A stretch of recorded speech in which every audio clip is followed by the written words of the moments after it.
Hi and welcome back to another video feature of the Immersive Worlds Handbook.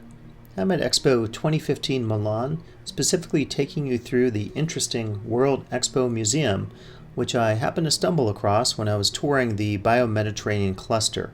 So let me offer you this initial video reflection and then take you through a tour of this interesting part of the Expo.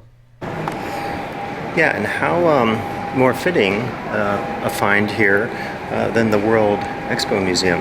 And you know, for a World Expo junkie, for someone like me who's written and studied expos, this is certainly a dream to see all this as far as the history of every World Expo. You can see the locations given here, the times, the eras, and of course expos have changed over time, and certainly when we go back in time and think to London 1851, listed here, going through Shanghai in 2010, a lot has changed. You know, a lot has changed in the traditions, and I'm one of those traditionalists that believes that we're losing something by not putting so much emphasis on the expo. I think it's a way like the Olympics to have multicultural focus and to allow nations to develop this form of intercultural connection. Again, much like the Olympics. If you read a little bit about the Milan Expo and the U.S.'s pavilion, the U.S. government wasn't interested in participating, and many private investors pulled together and fortunately created the pavilion. This is very cool. Look at some of the images here, and I'll show you some video, but just look at some of this that details the history of all the expos over the years. Really, really phenomenal. Okay, we'll continue the tour here.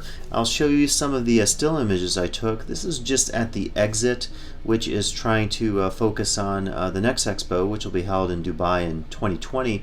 This I found very interesting. I did a search on the web and discovered that indeed there's an effort to build a full-time World Expo Museum in China. And I think this is fairly exciting. Again, one of the problems with an expo is that it's around for about half a year and then it's essentially gone. And one of the reasons I've tried to do some of these videos that I'm offering to you here on YouTube is to preserve some of what I saw. I think it's a great tragedy actually that we lose that sense of the expo, because unlike a theme park, it's around for only a short period of time. Now, I think one of the advantages of that, as you can see from the images here, is in a sense we discover the legacy of a World Expo by appreciating some of the forms that have still survived, such as the Eiffel Tower and many of the other forms that are architectural features that have some sense of resonance years after they were created for the Expo. And you see some of the more famous architectural features there as well.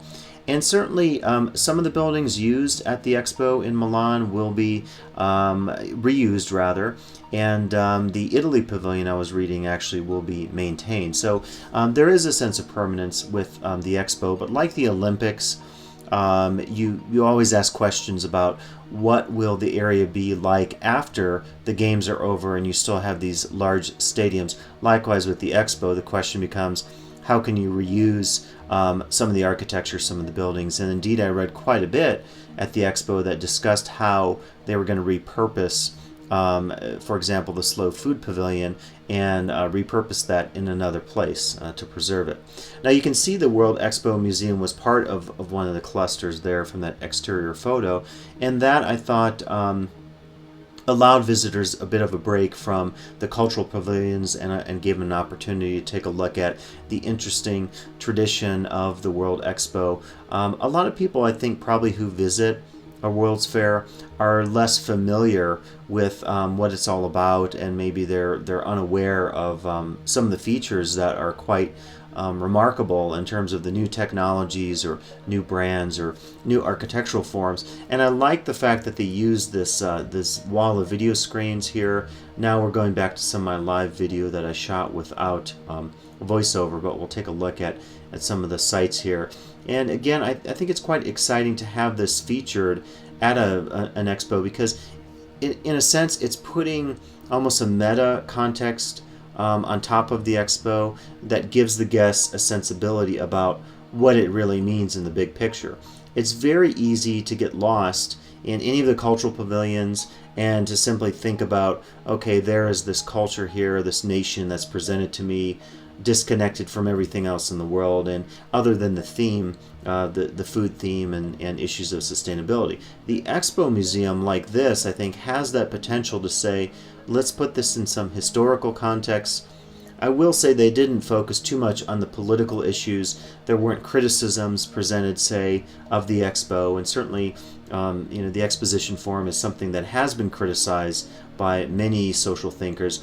But they did, I think, a great job here of showing us the history, of showing us why the Expo matters. As I stated earlier in my video recorded on site, I really do feel that the Expo has an important tradition, and it's something that has to be maintained. Many people feel that it's a thing of the past and the Expo is no longer significant. Again, I'm very much a traditionalist, and I believe this is a remarkable opportunity for people to see something they can't see anywhere else. As much as I compare the Expo tradition, other videos, to theme parks and museums and some other cultural forums, I think it is unique on its own, and it's something that really can't be replicated in any other place. And thus I think the importance of maintaining this tradition, and in the case of the World Expo Museum here, of giving us all the insights that are possible in terms of the World Expo. So a lot to think about here at the World Expo in Milan 2015.